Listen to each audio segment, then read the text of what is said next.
In this video, I'm going to show you step-by-step instructions on how to replace the internal rear camera on this Samsung S24 Ultra. I've already preheated this phone. Look at the state of that camera lens. We're going to sort that as well. I've already preheated the phone to 85 degrees. See, it's been on the hot plate for the last 5 or 10 minutes, probably closer to 10, because I've been messing around with other stuff. And I'm going to attach this little blue suction cup to the bottom third of the phone, and then I'm going to start lifting up very carefully from the bottom, and hopefully what we're aiming for is to create a gap in the bottom of the phone without breaking the glass. Lifting up, I'm using the little metal tool, but I'm very carefully using that.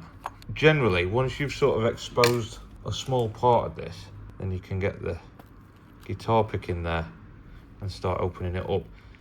This phone's got a 5-year warranty from CEX, and I do sometimes worry when we've got refurbished ones over what adhesive's been used, because I'll be honest, that's been on that hot plate plenty of time, and it doesn't feel like it's coming away easily. But maybe I've exposed the weakness on it now and it's coming away. Maybe. But basically, we really take our time. We lift up, we use the guitar pick. The camera's getting replaced, but even still, it's always good practice not to be touching those camera lenses while you're working. And yeah, I just feel like it's not the original adhesive. What's on this? Sometimes when phones have been refurbished or reconditioned, people use glues to stick back covers on, and it can make it difficult for the next person in the phone to remove. I'm just going to really take my time. As soon as there's any resistance between the pick and the sort of the gap what I'm creating, then I'll stop and I'll just add a bit of isopropyl alcohol in the little drippy bottle. Link for all the parts and tools that I'm using is in the description below. Just thought I'd get that in there before somebody starts with the comments. Even though, as soon as I mention it, I'm not getting into it. I'm not getting mad. There's always a comment. No matter how many times I mention that the link for the parts and the tools is in the description below. Once you've got those 3 edges, so the left, right and bottom, then you should be able to sort of lift up carefully and open up the phone a little bit like that. It was the original seal. It was just tough, that. Really tough to get off. Anyway, I've been getting in the habit of just using a little bit of masking tape on the inside here, just to protect those inside lenses from getting any dust and stuff in there, and it just makes it easier when you're putting everything back together. Whilst this is still hot, I've got no nails and gloves on, but whilst this is still hot, I'm just going to peel off the remaining adhesive, and it just makes it a bit easier when it comes to sticking the new adhesive on when we finish the job. So put that down to one side, and then we're going to start looking at this.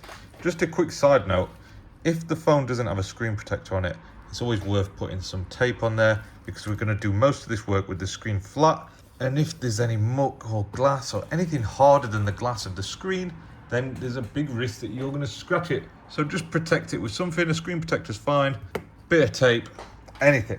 We need to get the motherboard out to get this camera out. I'm going to change the whole camera module. I believe it's just this big one here, but the cameras what we get, they come as one big camera module. You can buy them individually, but when our customer orders a rear camera replacement, it tends to be that we don't know which camera is broken. So we just order the whole module as one, and it means that whatever the outcome, we've got the right part for it, and we can get it closed out for them as soon as they bring it in, usually within an hour or 2. So we're just working through this one, getting all these screws off. They're all the same size, so it's not the end of the world if you mix these up or get them. Can't get that one. What the heck? So that's that one. There is one here holding down the camera, and then there's one what is a slightly different size, but it's easy to identify because it's a different color. This one's a little black one, and you just put it to one side and remember that there's a black screw what goes in there. The rest of these are silver. Next, we're going to get the little spudger. We're going to disconnect this guy here, which will allow us to flip over this guy just here, and you can just literally peel that pot back, look, and just fold it over, move it out of the way, and it gives us plenty of room so that we can firstly disconnect the battery, which is that one just there, and then every connector, what you can see here, needs to be disconnected. S Pen, sub to main, display, coaxial, this one on the back of the screen, the other one for the ear speaker module, and then if you can, at this point, because you've disconnected that, you should be able to pry up here and remove the speaker. Whenever you do these, just clean that there and then. Do it away from the screen and away from where you're working, but just get a little brush and just clean it. Just makes it a better job. It makes it, yeah, this is why people come to us and they don't go to other people, because we do a proper job. Or I like to think I do. Anyway, we can also disconnect the front camera, which is this last one up here, and I think that we've got everything that we need out of here now. So I'm going to just lift carefully. I've just got the pointed end of the spudger, which I rarely use, and you just lift up. Don't yank at it, just nice and steady. I just wobbled it around to make sure that it was actually free then, and it was, so I lifted it up, and now we've got the motherboard out. If there's resistance, just stop and have a look. The last thing that you want to do is damage this logic board, because this is like, the screen's expensive, the camera's expensive, but this thing, this is the phone's brain. You can't just replace that. Well, you can, but you don't have any of the data and it's just not the same.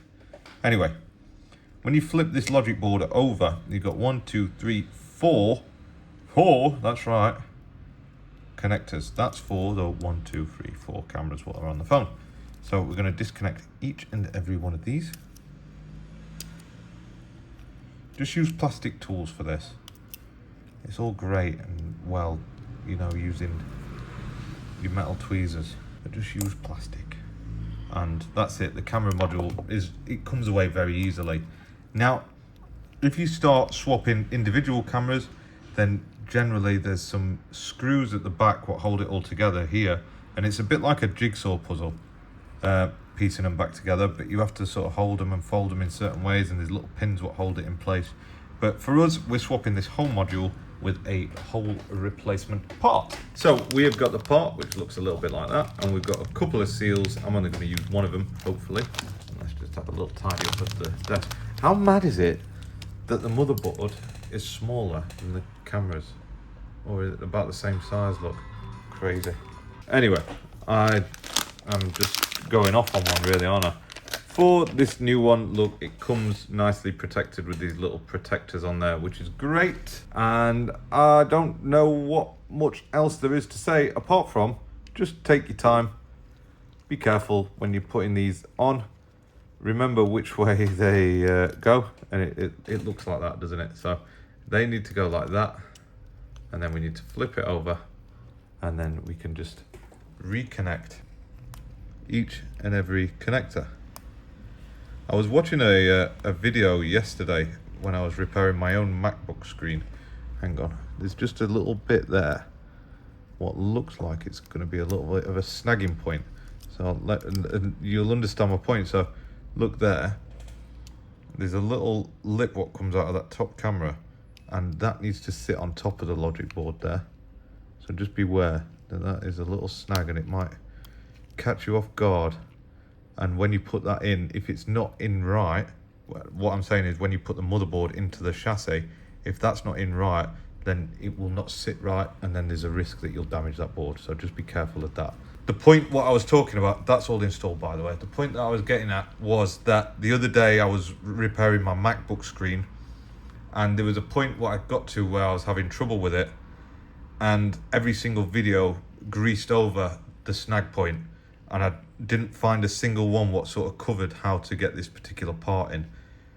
Whereas I like to try and show you, especially the parts what are going to be difficult or are going to be things what might affect it getting put back together. So just listen to my words is what I'm saying, because I've made all the mistakes and I've broken everything. Right, that camera is now put back together. Just double check, because we're going to screw this down now, aren't we? So just make sure everything's plugged in right.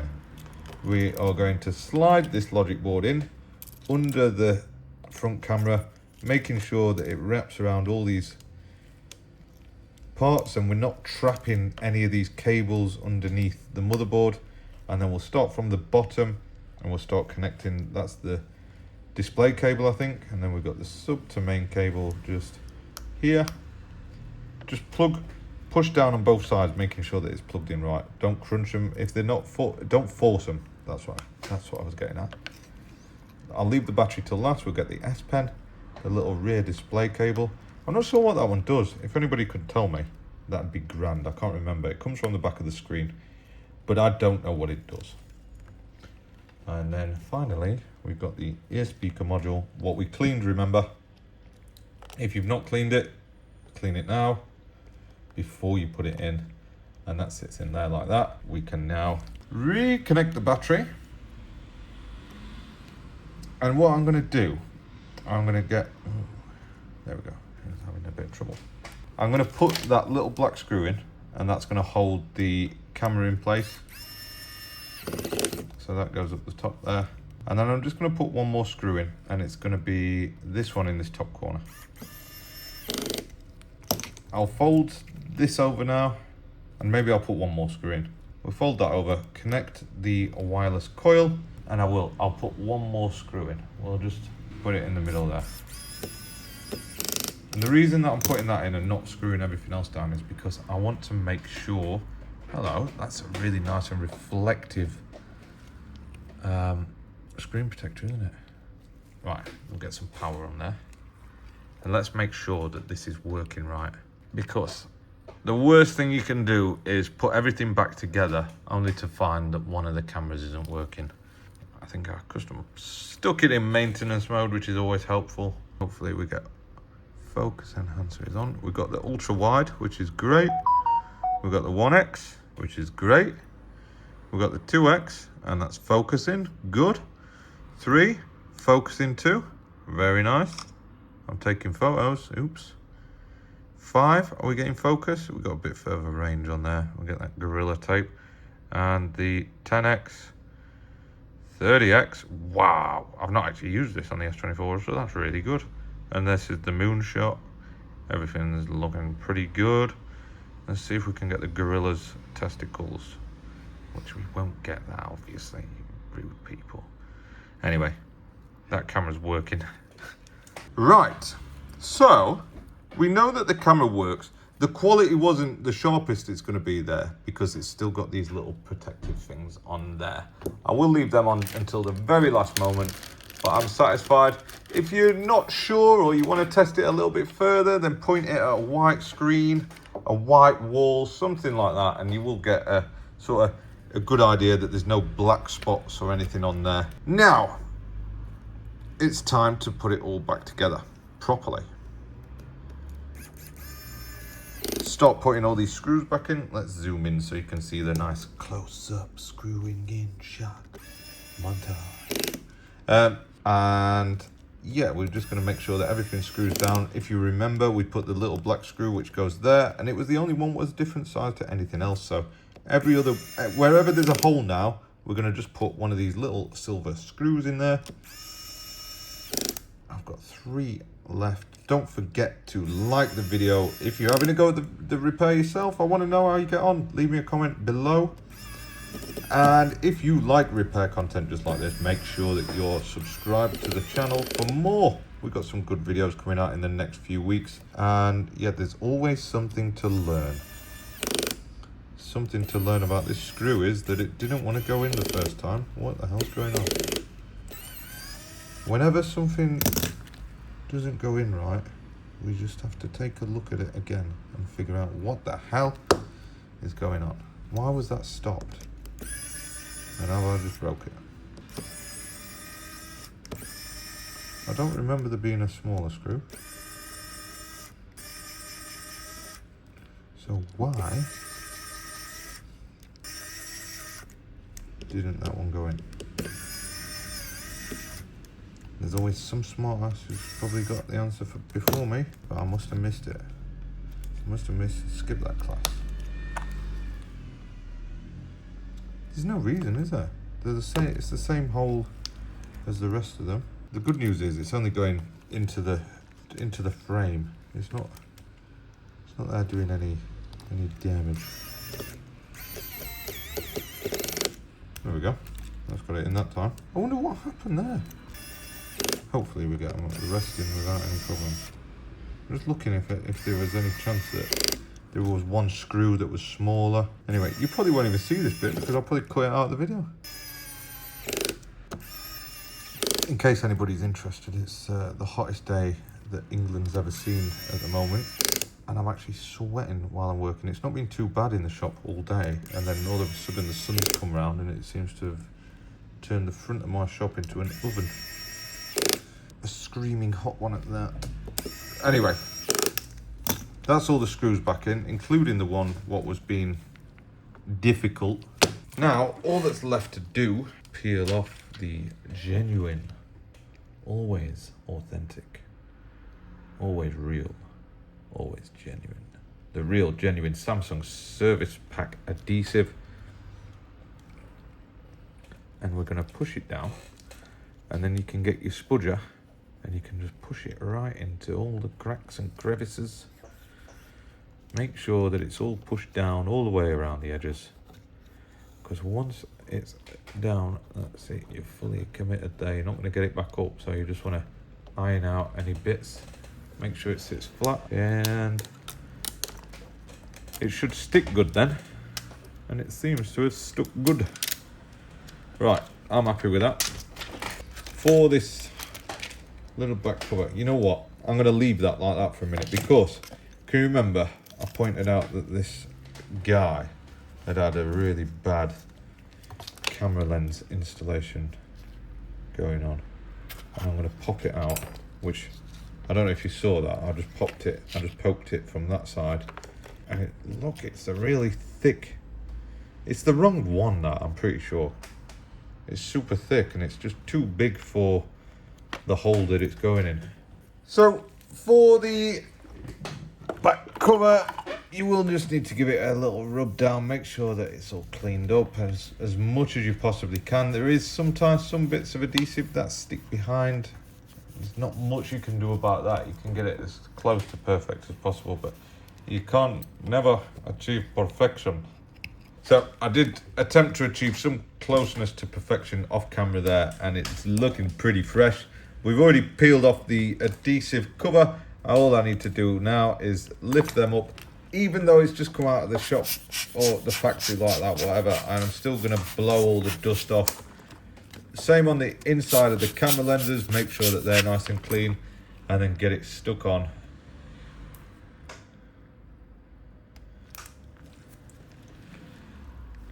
We didn't have a genuine camera lens in, but I had one that actually fit a lot better. So I swapped that out for Man 2 off camera because I'm kind and I couldn't see. Like, it just seems so silly to get the camera replaced and then leave it in bad condition. Anyway, phone's still on. Let's go camera and we'll see. Whatever, we can have locations while using whatever. Yes. Oh my god. Thanks. So all the cameras are now working. We can check it on the moon cam. Go down all the way to the wide cam. Everything's looking pretty nice now. I'd still rather have an iPhone, but you know, this is just personal preference. That's how you replace the rear camera on the Samsung S24 Ultra. Thank you for watching and see you in the next video.